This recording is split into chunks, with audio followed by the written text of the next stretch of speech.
Look, we all know that all winners would be the pinnacle of an all-star season, at least on paper. But in my opinion, all runners-up is a close second place, no pun intended. To start out, think about the redemption story that comes with this. One second place finisher gets the chance to come back and reverse the curse. It's Survivor's second chances, but the stakes are higher because these are all the players that made it right there. Right to the end. They could sniff the $500,000, but had to literally just sit there and watch as the person next to them won it all. As great as this season could be, I need to disclaim something. This season idea gets ruined after Big Brother 22, because you then get Cody, Enzo, Memphis, Tyler, and Danny all in the house together again, which you don't need me to remind you that basically means the entirety of the committee alliance is in the house again with some extra bonds of their own. No thank you.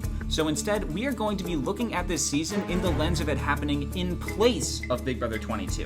While yes, it is possible that we see the likes of Cody and Tyler and others team up once more, their level of opposition would be much higher caliber and the type to play cutthroat like Daniel Reyes and Allison Irwin. Plus, there will be added dynamics which could cause shifts in the power structure. So again, we are looking at this in the scope of this being pre-Big Brother 22. The year is 2020, and that means that Cody isn't a winner, Enzo isn't a runner-up, and unfortunately, we don't get Derek F., which is truly a shame. I'm a one first. Just give me a second. I'm ready to go. Oh my God. So to get to the actual cast, we have some all-time master players, such as Daniel Reyes, Dan, Paul, and Tyler. We have players with a lot to prove, like Nicole S., Allison Irwin, Erica, Memphis, Lane, Portia, Cody, Liz, and Holly. We have some wildcard picks like Yvette, Danny Donato, and Josh from Big Brother 1. Yes, we are including him, and I'll tell you why in a bit. No, that rule means that you cannot win $500,000. You just lost $500,000. There's probably something else to it. I didn't even say that. And, well, we do have some duds, like Cowboy, Ryan, and Gina Marie. But the great thing about this cast is that since there are so many runners-up, CBS can just cut the players that they don't like. Get stepping. So there are some dynamics between these players that I'd like to go over. Funnily enough, Erica Landon has dynamics with 3 of these runner-ups. She actually dated Josh from Big Brother 1 for a while, so there might be a bit of tension there that arises during the show, and yes, that is why I included Josh from Big Brother 1. Secondly, Allison was the player who evicted Erica in Big Brother 4 right before the finale, so there will definitely be something there. And lastly, Erica was the one who betrayed Danielle Reyes in Big Brother All-Stars and sent her home. So once more, there could be some bad blood. I really respect you. And I'm really sorry. Really, I am.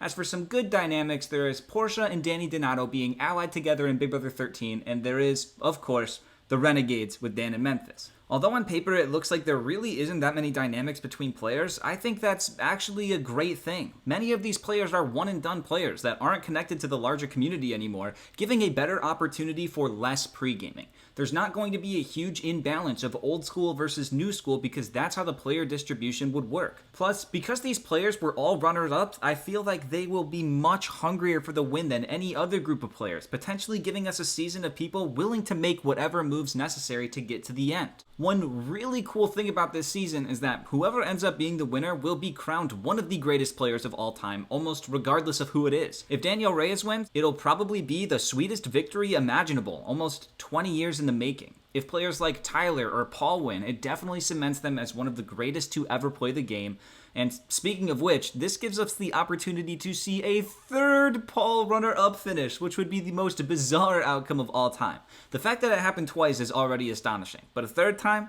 Unreal. Nicole S. winning would be a pretty solid storyline, as she's basically the first runner-up in the current type of format, and her victory would most definitely help give her more of the recognition that she deserves. A Danny Donato victory would almost certainly place her on the Mount Rushmore of Big Brother players, as she'd always been a gigantic presence on our first 2 seasons, and if she could round out her career with a win, she'd be left with a first place finish, a second place finish, and her Big Brother 13 performance, so it'd be hard to argue against it. Allison Irwin coming back and taking the crown would also cement her as an all-time legend and would be the perfect redemption arc after her early exit in All-Stars. Erica Landon winning would be super redemption from her being made out to be this extremely overshadowed player in both All-Stars and Big Brother 4, and this would mean that she would have had 3 top 4 finishes, something nobody has even come close to pulling off before. And then, of course, you have Dan, the only winner in this group of runner-ups. You don't need me to tell you what a Dan victory would mean. He's already widely accepted as the GOAT of Big Brother, so you give him a second win to go along with his second place finish in Big Brother 14, nobody would ever be able to accomplish what he's done in a million years. Wow, it's weird. Gas, 389. It's going down, huh? So it might be doing all right. Good job, America. Now, even though I just went through all of those players who wins would cement them as all-time greats, I don't think any of them would take the cake. They're all too out in front for the most part, and I think the winner of this season would be someone who is a bit more hidden in the cracks of the house structure. In my mind, I have 3 players who I think would most likely take the win. My first choice isn't necessarily someone that's hidden, but it's someone who we literally just saw take the win in a similar season. It's Cody. He's by far the most physically capable out of any runner-up in there. His social game is extremely good, and we just saw how well he was able to control the majority of the house. His competition will be much fiercer in an all-runner-up season, but I still think he's one of the favorites to take the win because he's shown that he has very little flaws in his game and could easily win a competition anytime he's in danger. I'm a nose picker. Yeah. I'm a big nose picker. Like, I itch and then I pick, and then I go in there, like, deep. My brother's a monster nose picker. Sorry, Paul. My second choice is a player who came so close to the win, yet I feel wouldn't be seen as a legitimate threat, and that's Portia. Portia has a great mind for the game. I feel like she could very easily find herself in the main power structure, and has the comp ability to win some of those endgame competitions to secure her spot in the end. I feel that Portia is severely underrated, and that she would be a top contender for the crown on an all-runner-up season. I definitely did not mean to put Shelly and Jeff up against each other, but if my super harmless mistake upset Jeff, but got the HOH to not nominate me this week, then I guess it's kind of like a win for me. And lastly, my third choice for who I think is most likely to take the win is Holly. Holly was in arguably the best position in the first half of Big Brother 21 and looked like she was in a really great spot to win if she made it to the end, but through no fault of her own, she fell into the sidekick role to Jackson due to his competition beastness, and there was not much she could have done about it, and it cost her the respect of the jury. With no Jackson on this season though, Holly very well could maintain that level of respect and win equity throughout the entirety of the game, and she could totally win an endgame comp or two to earn her spot in the end and convince the jury that she's deserving. You want my cold side to come out? Congratulations, you got it. Wow, you're just making this really non-negotiable, aren't you? Do you want me to leave the cookies in case you get hungry later?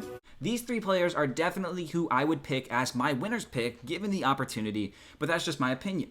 As for who would get the coveted runner-up spot, my best guess would be a Lane or a Gina Marie. I actually feel that Lane would fall into almost the exact same role he did in Big Brother 12 and would probably make it to the end without ever being nominated, but wouldn't have enough of a resume other than being likable, and he'd likely lose a jury vote. For Gina Marie, she has no win equity, so she'd be an easy person to bring to the end and beat, and for that reason, I could see her getting second place once more. But personally, my heart is rooting for Paul to get that third second place finish, because there's no greater storyline than that. Words can't explain how bizarre and insane it is to be in this spot again for the second year in a row. I didn't think I could do it. Well, you did. All in all, I feel that an all-runner-up season would have been a really solid replacement for Big Brother All-Stars 2. The new school cast completely outnumbering the old school cast is no longer a thing, with more than half the cast coming from a time where you played cutthroat and didn't have an alliance of 45 people, and all of these players are really hungry for the win, and I truly feel that we could have had a season that brought us back to how old Big Brother was played. Not just a bunch of people sitting down and playing charades, but 2 sides constantly going to war against each other with badass moves, speeches, and moments. It would bring back that oomph that has been slowly fading away from the Big Brother of today, and it's something that we desperately needed. But now that Big Brother 22 has come and gone, I think this idea wouldn't work anymore. While yes, we are only bringing in Enzo and Big D, there's just too many boring dynamics that came with Big Brother 22 itself that would most likely take precedence over the enticing gameplay that I so desperately want to see. Big Brother Runners-Up would work because there's so few dynamics coming into the house, and there's enough of a fire within each player where they could betray and they could backstab, because that's what most of these players have been known to do. In the end, Big Brother Runners-Up was the all-star season that we needed, but now I feel like it's too late. The window of opportunity has been closed off, and for this type of season to work now, we need to wait a long time to gather up a bunch more runners-up to take the place of those that were on Big Brother 22 in order to avoid the Committee 2.0. But that's just my opinion. Big Brother Runners-Up on paper is a great idea, but because of what we saw in Big Brother 22, I really do think that it is almost impossible to capture the magic that would have come with this season just a few years ago. Thank you so much for watching. If you're new here, consider subscribing to help me get to 10,000 subscribers, because that's just such a sick number. Special thank you to my YouTube members who support me just that little bit extra. You all rock, and I appreciate you all very, very much. And as always, here's a clip for you on your way out. I want to be on the challenge. I'm gonna do it. I want to. Oh, here we go. Oh, like, Talk about. It's not This like is the we're first time I'm watching- hearing any details about it's not what like the show we're is watching an about. episode. It's just that before, when Jack talked about how it was physical, now Cliff is talking about how they fuck trashy bitches. Where's and the you're rubbing like, alcohol? sick, let me go on it.